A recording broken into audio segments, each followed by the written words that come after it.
Hey there, we're booking our client guests for Coaching Confidential's 2025 season right now. If you're interested in being coached on our podcast for free, please reach out to us. We'd love to talk with you about coming onto the podcast. The way you can reach out to us is by sending us a text. And the way you do that is through whatever platform you're listening to us right now. You'll find a link at the top of the episode description that says, send us a text. Look forward to hearing from you. Hello and welcome to Coaching Confidential, hosted by Vimla and Lisa D. We are ICF certified professional coaches. If you haven't heard us before, this is a podcast that brings you inside a coaching session. You can be a fly on the wall and listen to an unscripted coaching session. In today's episode, our coach friend Ilinka coaches Lisa, and the topic is how to make an awesome life awesomer. Towards the beginning of the episode, Ilinka introduces herself. Lisa and Ilinka have a conversation about what is coaching, and Ilinka also shares the impact of coaching on her life. We invite you to listen to the end. During the debrief, Lisa and I talk about the formula of how to make an awesome life awesomer. Happy listening. So welcome to the Coaching Confidential podcast, Ilinka Manu. Hi, so lovely to be here. It's great to have you. Ilinka is based in Bucharest, Romania. Ilinka and I know each other from a coaching course we did earlier this year together. From Coaching Emotions. Yes, Dan Newby. We're going to give a shout out to Dan Newby's emotion-centered coaching course. That was a really awesome body of work to dive into. And ever since we met online, Ilinka and I have been trading peer coaching. And we've just decided to record one of our sessions together and share it with you. Anything you want to say, Ilinka, about who you be in the world and kind of how you think about coaching before we jump into the coaching? Sure, of course. So I started coaching 3 or 4 years ago. And currently I am ICF accredited with the ACC. And I'm doing coaching as a hobby and a passion that I have. So I'm currently employed in the IT industry. So for me, doing coaching is having the opportunity to meet new people and to see how challenging other people's lives are. And actually to bring some value, some added value to the coaching process. Coaching should not necessarily be about addressing some challenges or some problems. Should actually be about creating more space for opportunities for potential development and new idea that might arise. So basically, for me, somebody who wants to get coaching sessions should be also somebody who not necessarily has any challenges in his or her life, but has some good, let's say, I don't know, some wonderful projects that they want to improve or some wonderful idea that they want to expand, put coaching in the service of others, something like this. Yeah. Let me come back to what you just said, because I found that to be a really beautiful angle on coaching that I think is underappreciated. There doesn't need to be anything wrong to receive coaching. In fact, life can be awesome, and coaching can help you uncover making it awesomer. Yeah, exactly. You nailed it. What else would you like to know about me before we start? In the coaching that you've received, so as being the client, I guess, as a coachee, what's one of the more powerful shifts that you've experienced or things that you've taken from being a client? First, I experienced how it is to build trust from the other side of the story and to really understand what being open to explore new ideas, new perspectives means. Best lessons learned, let's say, was to really get new ideas and new solutions to some situations that I was so drawn into that I wasn't seeing, any other side of the picture, any other side of the story. So it's wonderful when you actually see how it works on you as well. Yeah. Yeah, no, because then you really do believe when the client is saying, yeah, you really helped me that much. He's not being polite. He's just saying, yeah, you really helped in being there as a thinking partner, for being there during the process and putting the process inside. And because we all know the results are on the client side, it's not our result as a coach. It's just being there and how can we serve them, let's say. Yeah. Yeah. So there's something about being solid and knowing the process works, trusting the process. Yeah. Yeah. And is there one thing in your life now that's different because you have this? That's a very good question, Mm. which I would like to think about a little bit. Yeah.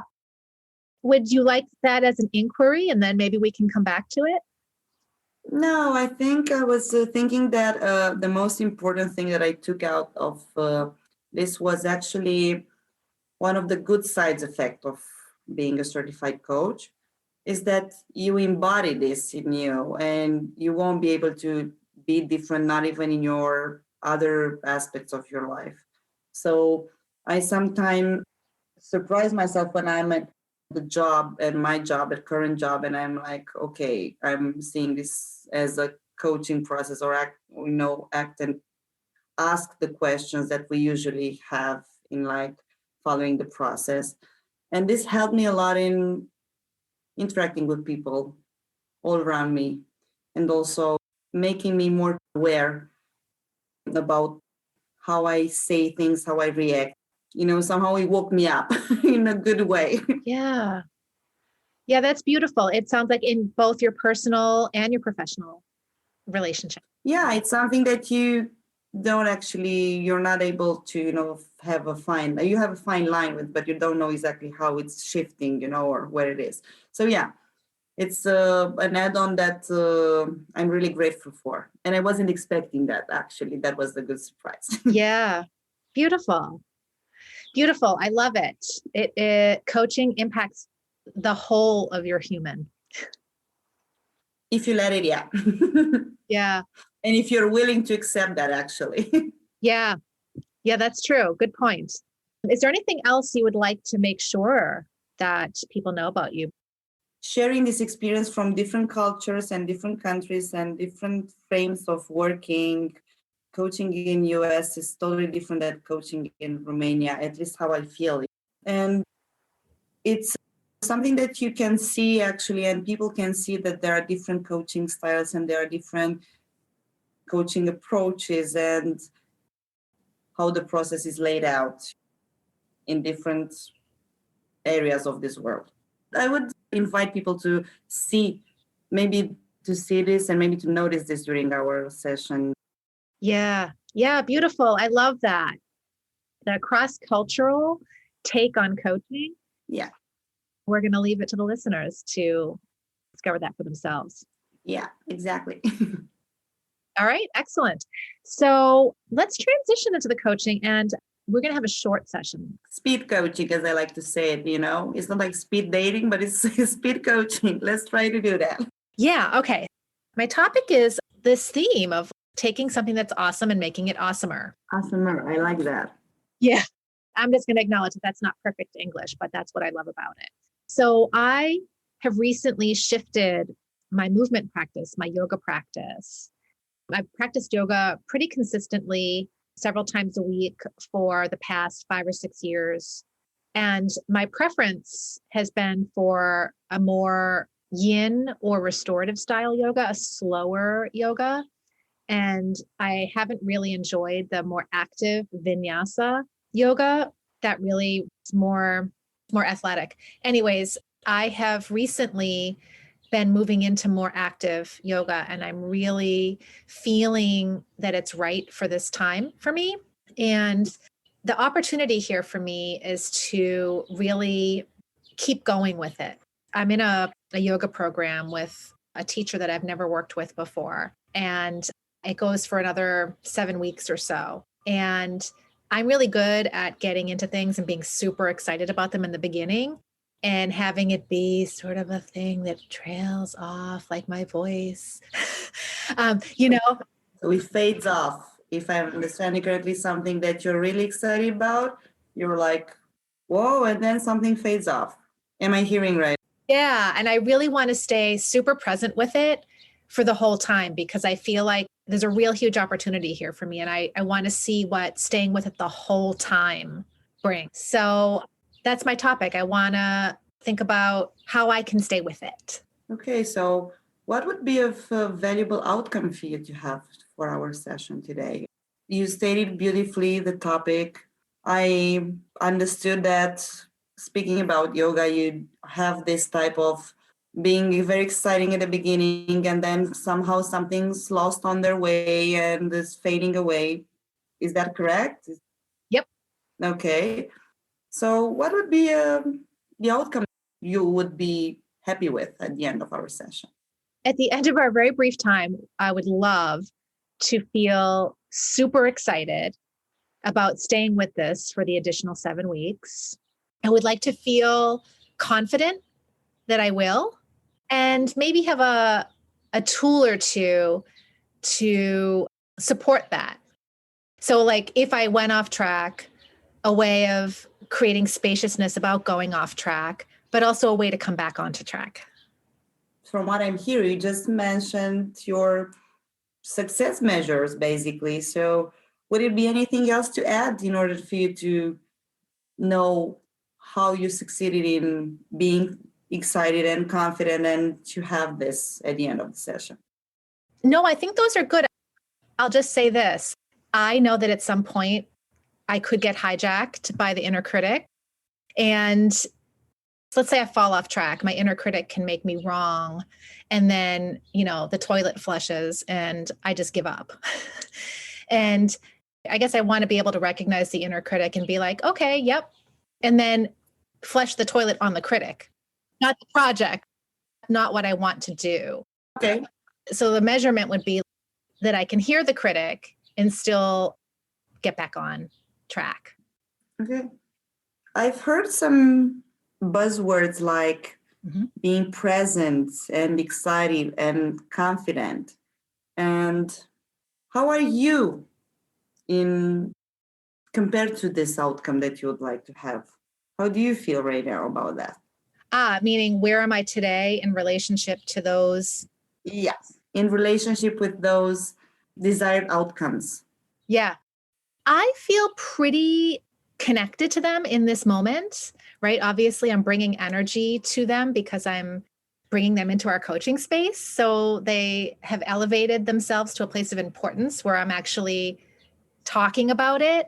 So I feel very connected to them, but I am well aware that connectedness can have some distance come, a wedge of distance can come in between now and 7 weeks from now. Okay. So there's a space there, basically, from what you've shown me. So listeners won't see us, but somehow you raise your hands and you put on some space between now and what's going to happen in the next week. Is that true? Yes. What's in that space? Okay, that's an awesome question. What's in the space is fear that I'm not going to stay with it. And so actually I'm recognizing the inner critic, I'm realizing, is a buzzword. I love that you said that because people who are listening may not know what I mean by inner critic. So I'll just say it's the voice inside my head that says, girlfriend, you're not going to stay with this. You'll go one more week and then you'll be by the pool reading magazines. Okay. I don't know whose pool and what magazine, but so it's the fear that I'm not going to be able to manage that voice. When you're saying that, I'm just imagining a small, tiny person who's on your shoulder and saying, girlfriend, you're not going to do that. If you would add somebody in that space with that little man, if you want to go with this type of imagination exercise, what would you add there besides that fearful little man? Yeah. Oh, I love metaphor. Mm-hmm. So I'm going to share metaphor just a little bit. It's not a little man on my shoulder, but it's like a obnoxious dragon. Breathe fire. Okay. Wonderful. See, this is how the coaching process works. I'm just throwing something in there and you're just adding it up and whatever it's suitable for you in the process. Okay, so our little man transformed into a fearful dragon. Yeah. Well, Okay. dragon breathing fire, and the fire is like all the negative energy of how I'm not going to get to the finish line the way I want to. So if I were to put something on my other shoulder to counterbalance the dragon, it would be a humongous bucket of water. Good. What would you do with that? Well, since we're in the fantastical here, the bucket of water would be held by like this really mystical, powerful angel woman. Mm-hmm. So angel woman meaning like the opposite energies of a dragon, at least how I see it. The dragon being dangerous and breathing fire and, something that you kind of want to avoid. And the angel being soft and powerful and full of wisdom. And she knows what to do with that bucket of water. How can she help you to go being confident and exciting and be present? How can she be of help? Well, in my metaphor, I said she embodies this wisdom. And so I suppose she can share with me her wisdom. And if we would move a step forward, how would she do that? Yeah. My immediate answer is, I don't know. And if you would know, what would that be? If I were to know, it would just be, it wouldn't really have a form, right? Like I could make up a story like she whispers in my ear, or, I meditate and she tells me things, and, maybe it's just stuff I'm making up, but whatever I make up can be a message from her. It's all made up, right? Even the critic, even the dragon. So the point is, I just get quote unquote downloads. I just know.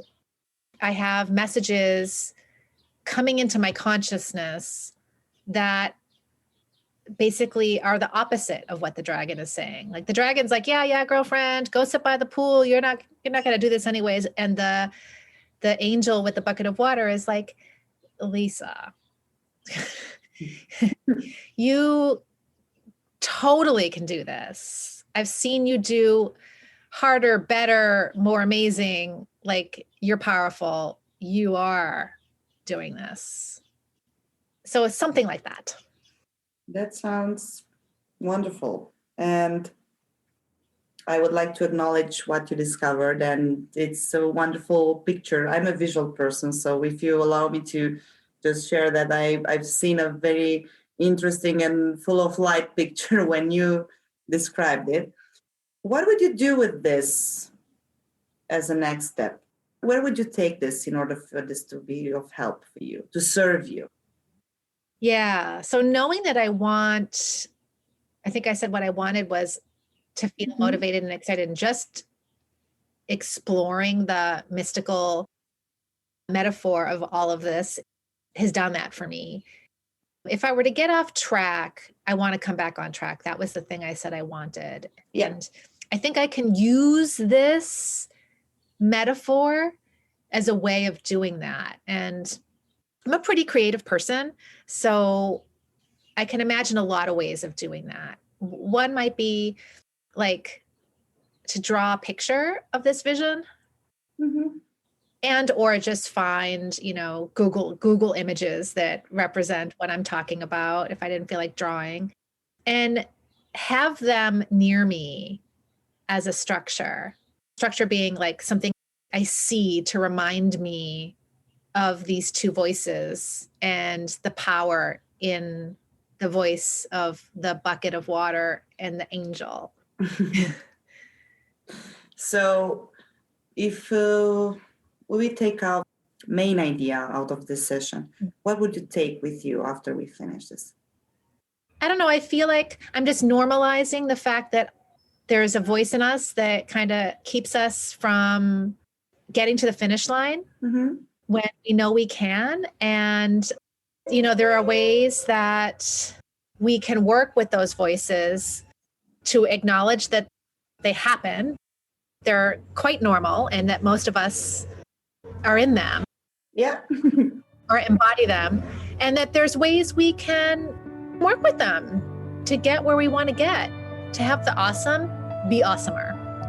Yeah. Thank you, Ilinka, for the beautiful coaching today. Thank you as well. Yeah. So our coaching session is complete. Yeah. Ilinka, what was alive for you in the session as the coach? Well, it's always extremely interesting to apply and shift from coaching the issue to coaching the person.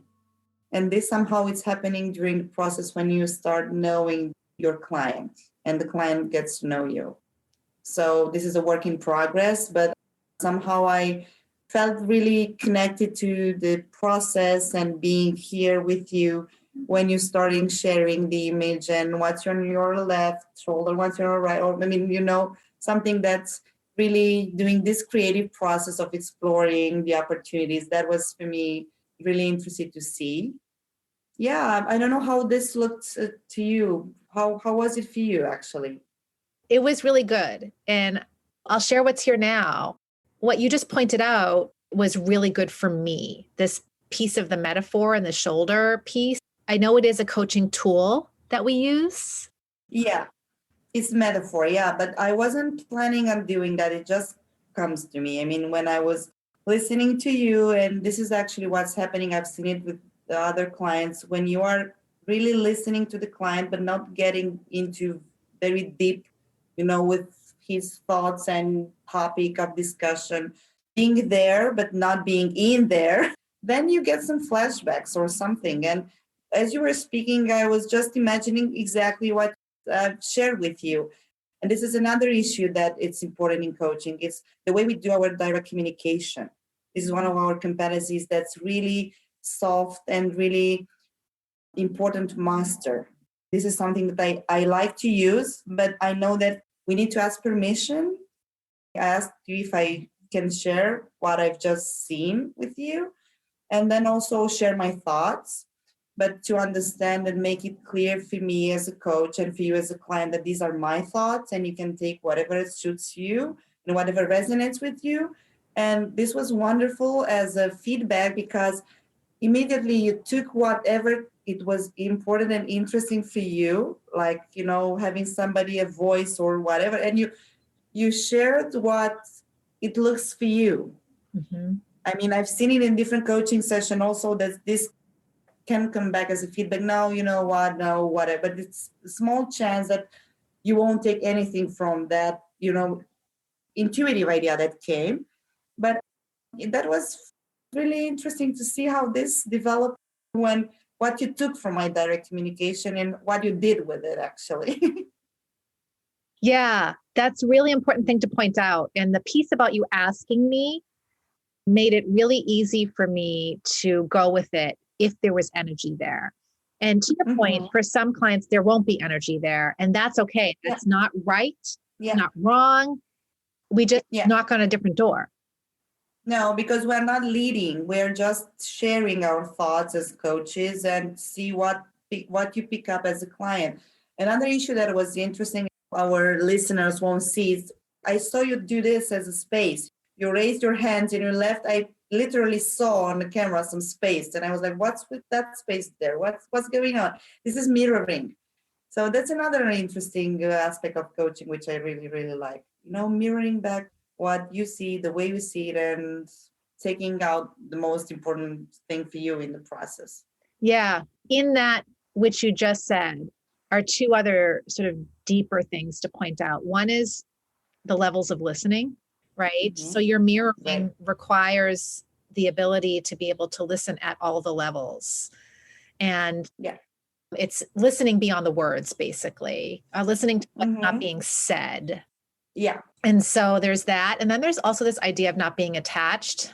So you put this thing out there, but you're not attached to it. You don't have any expectations related to that. Just put it there and see what's happening. Yeah. Yep. And you look up with curiosity and you do this as a exploration phase. Actually, this is exploration phase. Yeah. And if nothing, if the client doesn't pick it up, then it's not for them and something else would be raised. Another thing that came up also during the session, which I really felt that, was being present. This was also in your topic of discussion, but I really felt that, like being present, Yeah. To bring another point to what it was like for me as the client, I'll say that the vision that you brought in, that I was able to make my own with the voices on the shoulders, is really helpful for me because the piece I took away was creative. Mhm. I can create an image that serves as a reminder for me throughout these 7 weeks that I can shift my attention or my ear to one shoulder or the other. And honestly, I think this is probably true for others. It's definitely true for me that being able to bring my creative self and my creative energy to something I'm up to, it's sort of like the kryptonite. Yeah. Like it defeats the critic. It's the critic has a hard time living for me when there's creative energy around. True. We're debriefing this episode several weeks down the road. So I'm curious, Vimla, about what you heard when you listened to this coaching session. Let me begin by saying that was a very powerful coaching session. And I'm super impressed how aware you are of your habit patterns. Not only do you recognize them, you also brought one of them to your coach for exploration. That requires a lot of courage. You were proactively exploring your critic. And you're familiar with your critic, so you know when it might potentially show up. And you created a response to that critic, the angel, so that the angel shows up when the critic shows up. That's just brilliant. Mm-hmm. Yeah. When we're changing habits, i.e., making new habits, we can run into challenges doing that. Yeah, absolutely. And one challenge that we know about is the thing that typically takes you out. And so, since we know that those things are going to happen, how can we create a plan to be when that inevitability does happen? Yeah. When I was listening to the coaching session, I was hearing some of that. Mm-hmm. The takeaway was that proactively, I have a tool. I have this angel. I'm going to be creative. Yeah. So, Lisa, as you look back, what was this session really about for you? This session was a thought lab, Mm-hmm. right? It was a creative thought lab. And if I think about my life, especially when it's busy and there's a lot going on and I'm managing lots of inputs, I often cut my own personal thought labs out of my calendar, right? I don't give myself time to sit with myself and have these creative moments where I'm thinking about how I want to be. And so having a coach present almost guarantees that I'm going to show up. Yeah. At the very end of my session with Ilinka, we did debrief together about what were some of the skills present that were vital to that thought partnership. I'll just say that the presence, just her being there, meant that I was going to show up. But the way she was present also mattered. The listening. Just having somebody listen to me say my things out loud allowed me to continue to say the things. So I eventually arrived at something that was like, ding, ding, ding, ding, ding. I might not do that if I was on my own.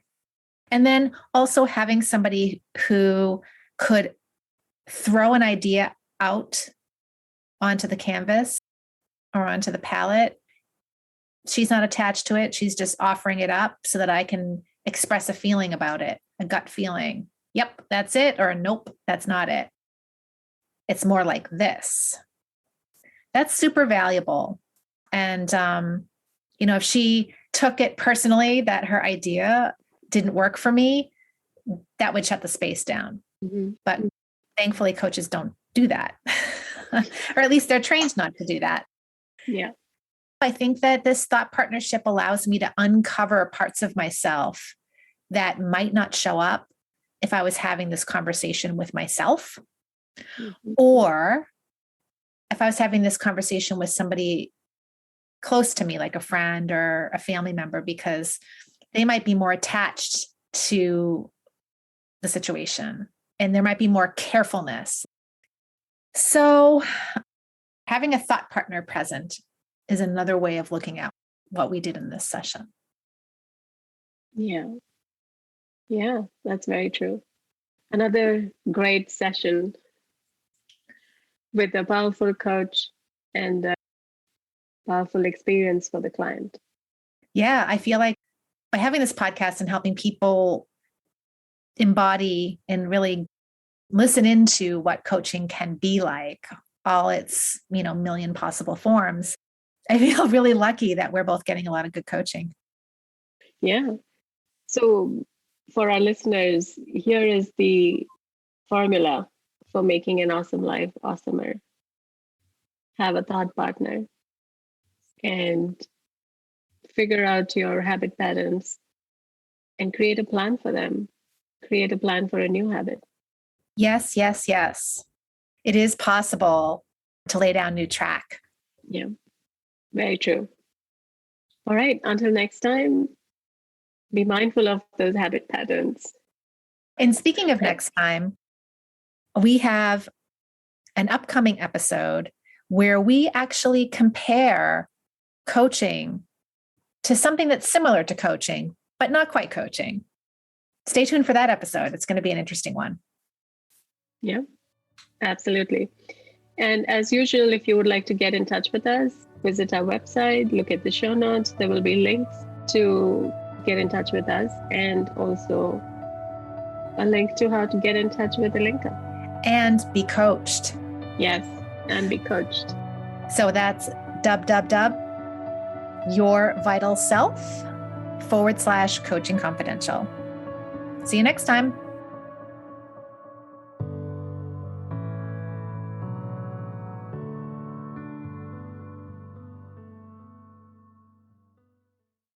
If you're looking to reconnect with the rhythms of nature and align your life with the seasons, be sure to check out Seasonal Intentions by Emily Reed. Emily offers personalized guidance to help you harness the energy of each season, creating a more balanced and intentional life. Visit www.seasonalintentions.com to learn more and start your journey today.